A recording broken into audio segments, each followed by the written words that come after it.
Anxiety possesses this peculiar ability to masquerade as prudence. It convinces you that you're exercising caution, that you're safeguarding your future. Yet beneath this facade lies nothing more than terror, conducting endless rehearsals for scenarios that exist solely in your imagination. The vast majority of these anticipated catastrophes will never materialize into reality. Consider the extraordinary amount of mental bandwidth we dedicate to solving problems that exist exclusively in our minds, scripting conversations that will never occur, constructing elaborate defense mechanisms for situations that remain purely hypothetical.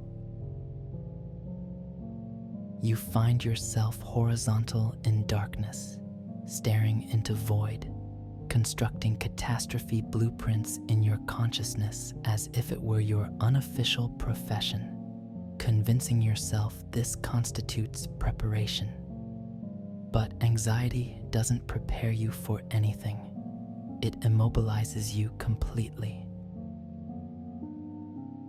It traps you within recursive loops where your nervous system maintains constant vigilance despite the absence of legitimate threats.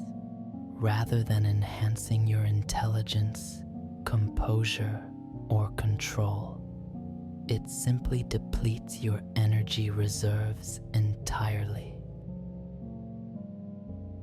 The instant you create even minimal distance from this pattern, you recognize how much cognitive capacity was being siphoned by thoughts that possessed no legitimate claim to your attention. You begin detecting the recurring motifs, those concerns that consumed you during previous months, half of which never materialized into actual events.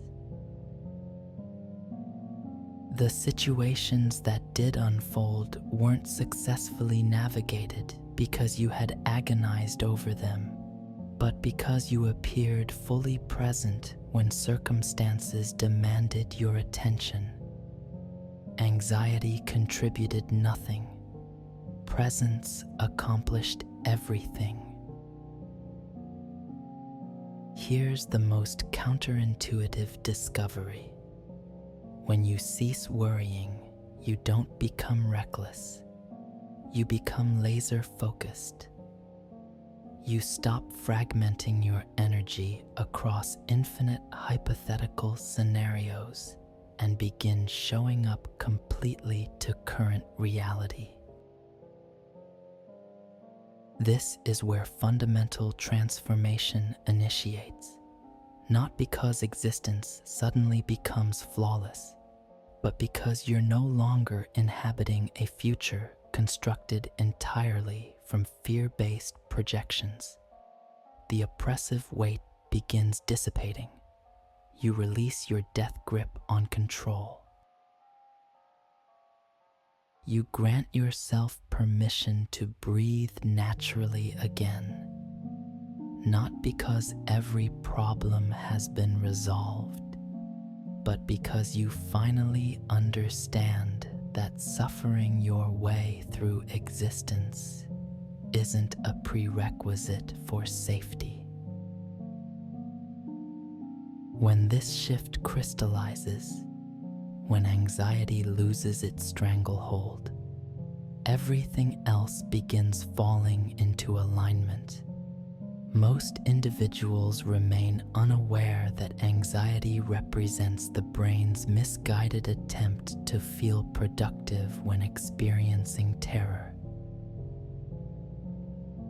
It functions like defective survival programming, perpetually scanning for potential catastrophes, attempting to predict every conceivable outcome as if sufficient worry could somehow prevent negative events from occurring. But this represents a fundamental illusion of control. Anxiety generates the sensation that you're accomplishing something meaningful, thinking, preparing, strategizing. Yet in reality, you're simply spinning your wheels frantically. You're mentally sprinting in circles around problems you haven't even encountered yet. The most devastating consequence. While you're preoccupied with obsessing over potential disasters, life continues unfolding directly before you. Opportunities slip past unnoticed. Precious moments dissolve through your fingers. You forfeit access to peace, connection, and creativity. Not because these experiences aren't available, but because anxiety renders you completely blind to their presence. The pivotal transformation occurs when you stop asking, "What if everything goes catastrophically wrong?" and begin asking, "What if I'll be perfectly fine even if it does?" This single question revolutionizes everything, because confidence isn't built through avoiding chaos. It's constructed by moving through uncertainty, one grounded breath at a time. Confidence develops through recognizing that you can meet discomfort without complete collapse, that you can face ambiguity without losing your essential identity, that you don't need all the answers immediately. You simply need to remain present enough to hear them when they emerge naturally. When you stop feeding the anxiety machine, you stop needing to predict every possible path. You learn to respond rather than panic. You trust that whatever circumstances arise, you'll meet them appropriately. Not flawlessly, not with some perfect strategy, but with presence, clarity, and composure. This is when life begins flowing differently. Conversations feel lighter, decisions feel cleaner.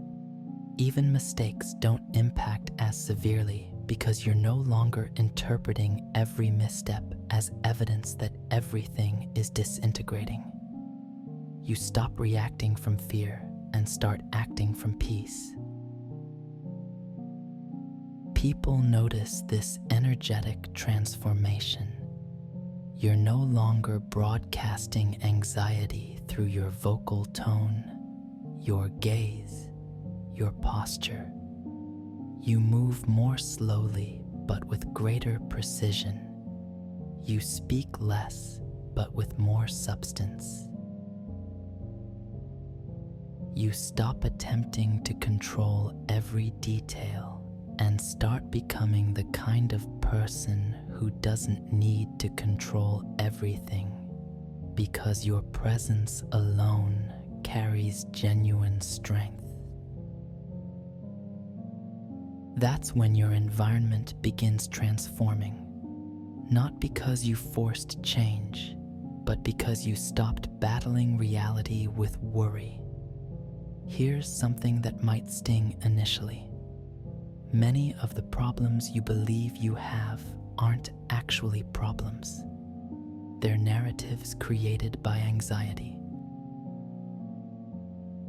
You're not always overwhelmed by your actual situation.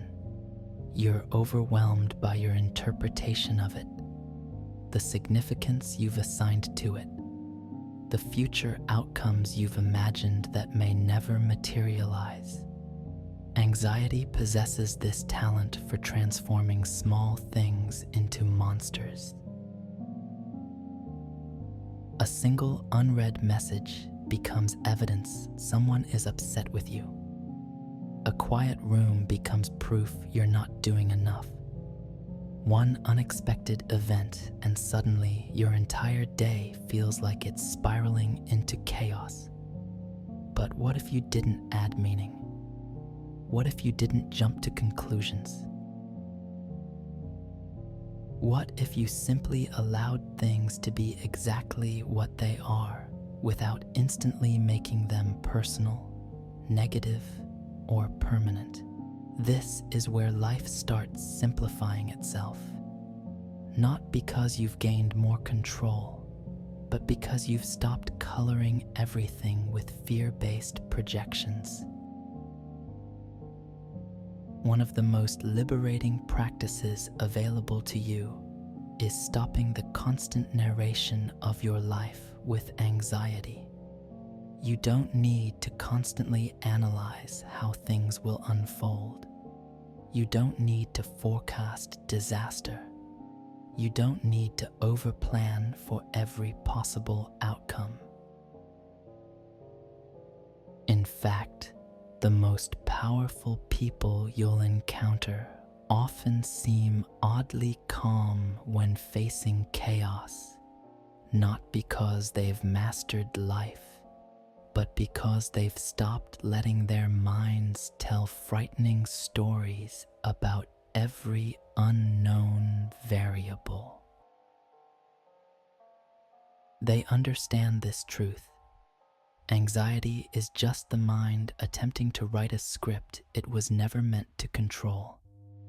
Ironically, when you stop obsessing over what might happen, you finally create space to focus on what is happening.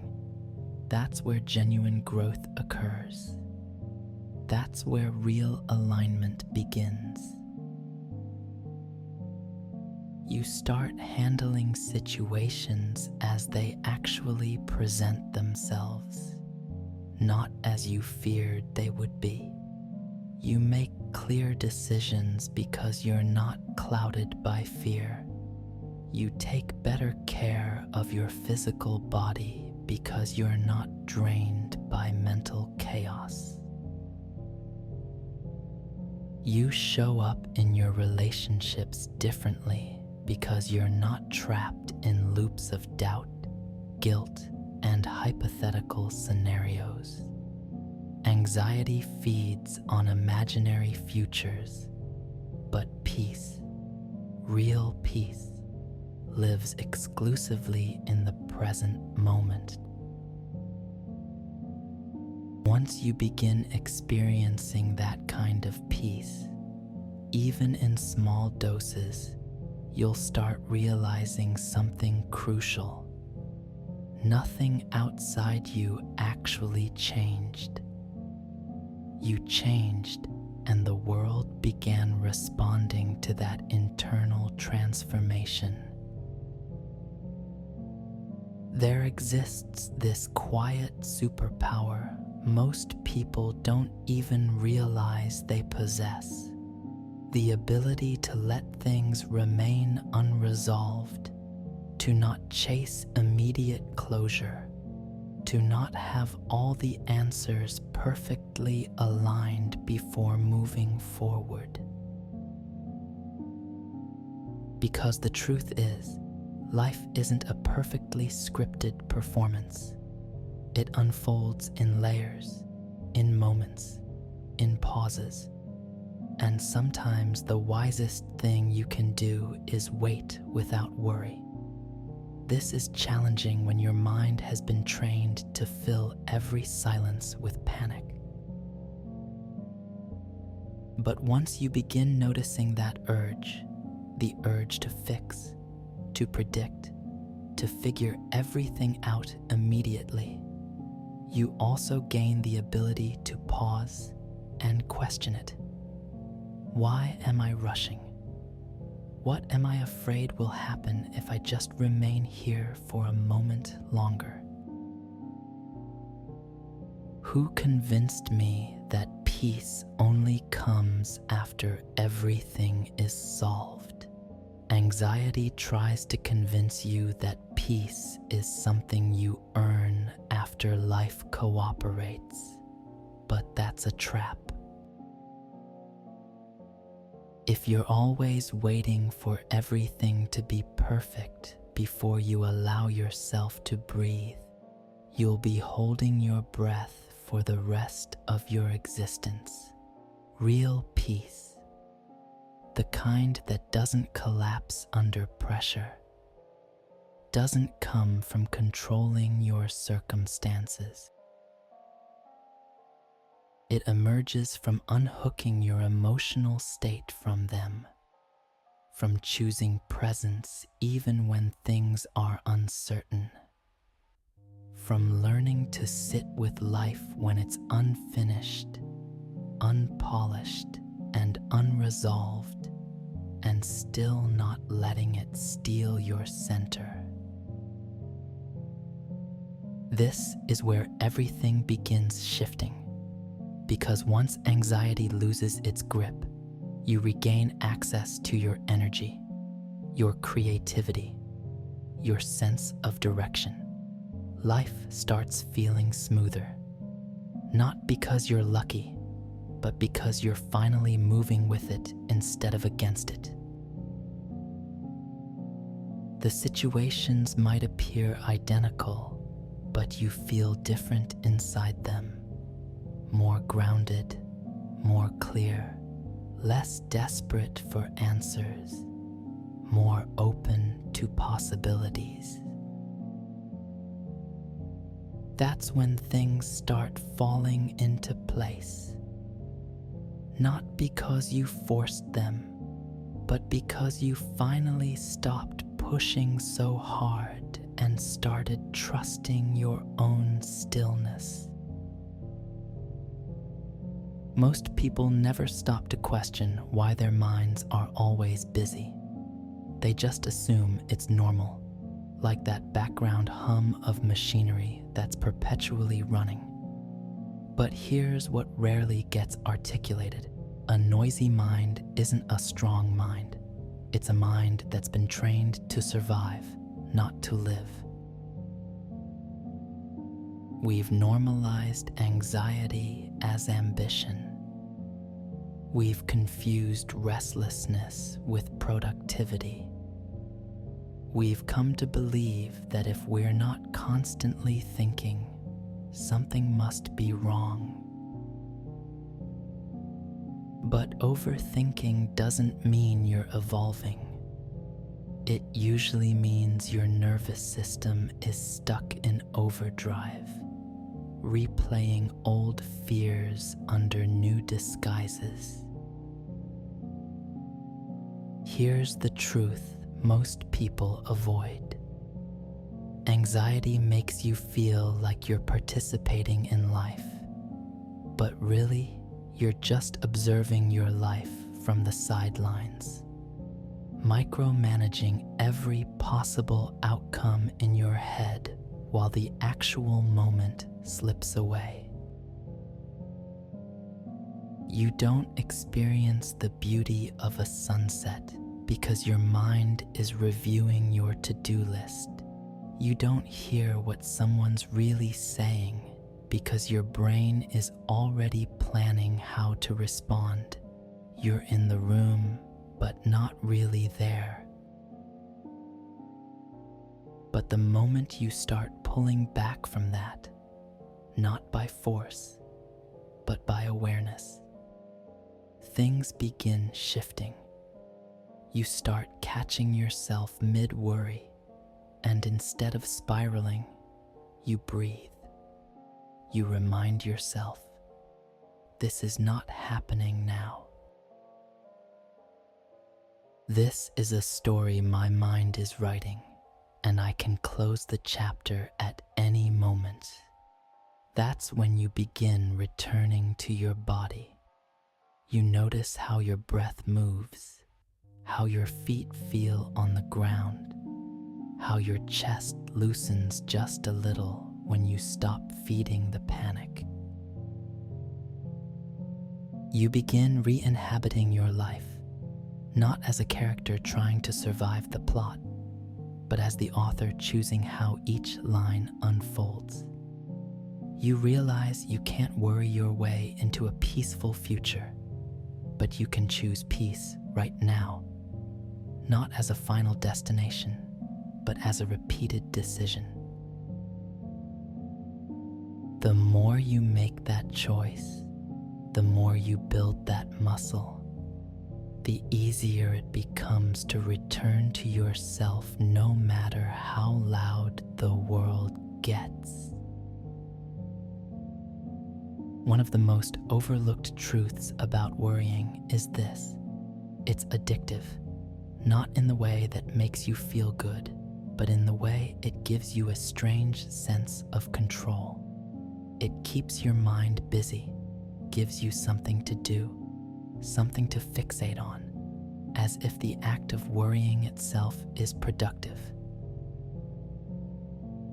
But the reality is, most of the time, it's just distraction dressed as responsibility. And that distraction comes with a cost. It pulls you away from joy, not in big dramatic ways, but in tiny, quiet ones. You laugh, but your mind's still halfway stuck in a scenario that hasn't happened.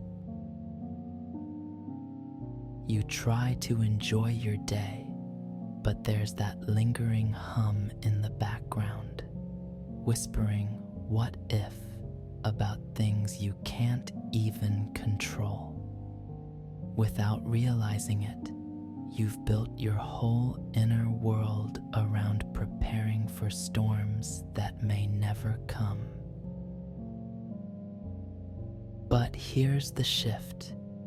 When you catch yourself in that spiral, and instead of feeding it, you pause. You start retraining your nervous system. You start showing your body what safety feels like without needing everything to be perfect. You begin realizing that safety isn't something you'll find someday when everything's figured out. It's something you create when you stop treating uncertainty like a threat. You don't need to have all the answers. You just need to stop mistaking your thoughts for facts. Just because a fear shows up doesn't mean it's true. Just because a possibility exists doesn't mean it deserves your peace. And this doesn't mean you stop caring. It means you start caring more wisely.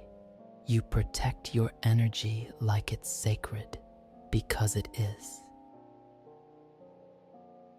You treat your focus like a limited resource, because it is.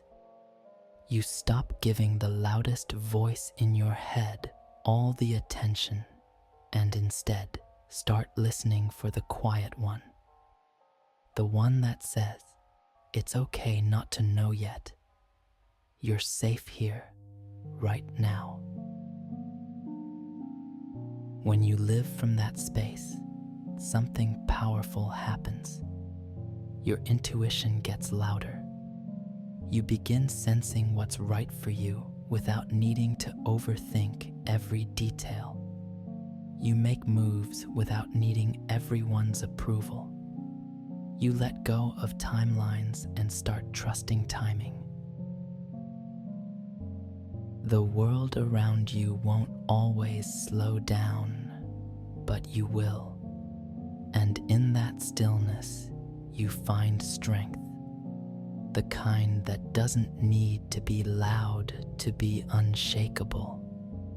Let me pause here for a moment to address something important. If these insights are resonating with you, if you're recognizing these patterns in your own experience, then you're part of a larger awakening that's happening right now. This isn't just about individual healing, though that's certainly part of it.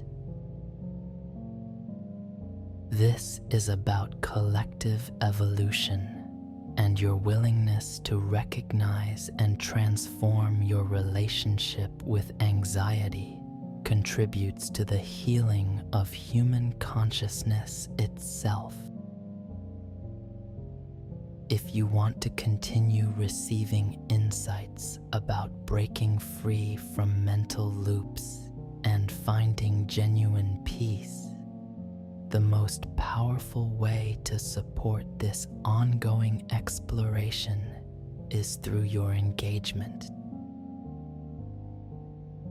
When you actively participate in this community of awareness, you're not just adding to a number, you're signaling that this kind of depth and authenticity matters in a world often overwhelmed by surface-level noise.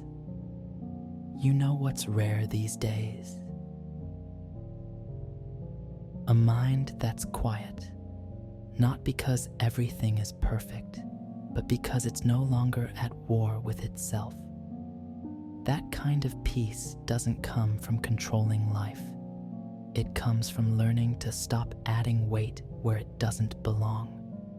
Because most of what's making your days feel heavy isn't yours to carry. It's the stories, the assumptions, the rehearsed disasters, the made-up conversations, the invisible standards you never agreed to but still feel pressured to meet. And all of that, it can go. You don't have to solve every problem before you can exhale. You don't have to anticipate every outcome before you allow yourself to rest. You just have to notice when your mind tries to pull you into fear and choose not to follow it. Every time. This isn't about becoming passive. It's about learning when to stop gripping so tightly. It's about walking through life open, not armored, present, not panicked. Because life responds differently when your energy shifts. People feel it, you feel it, and it's not some grand mystical thing.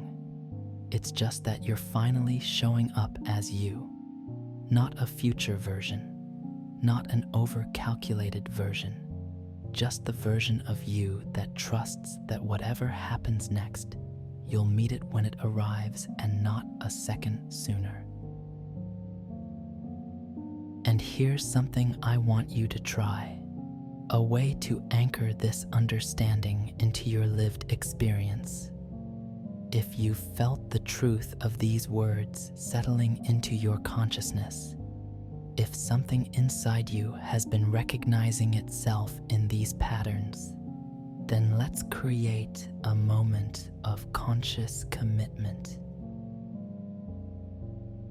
The next time anxiety tries to pull you into its spiral, remember this phrase: this is not happening now. Don't just think the words, feel them. Let them be your anchor back to the present moment. This isn't just a phrase. It's your conscious participation in your own liberation, a signal that you're ready to stop exhausting yourself with imaginary problems and start experiencing the peace that's available right here, right now. Maybe, just maybe, everything starts going well. Not because life suddenly became easy, but because you stopped making it harder than it needed to be. And that shift, that choice to step out of the anxiety spiral and into presence, that's where your real life begins.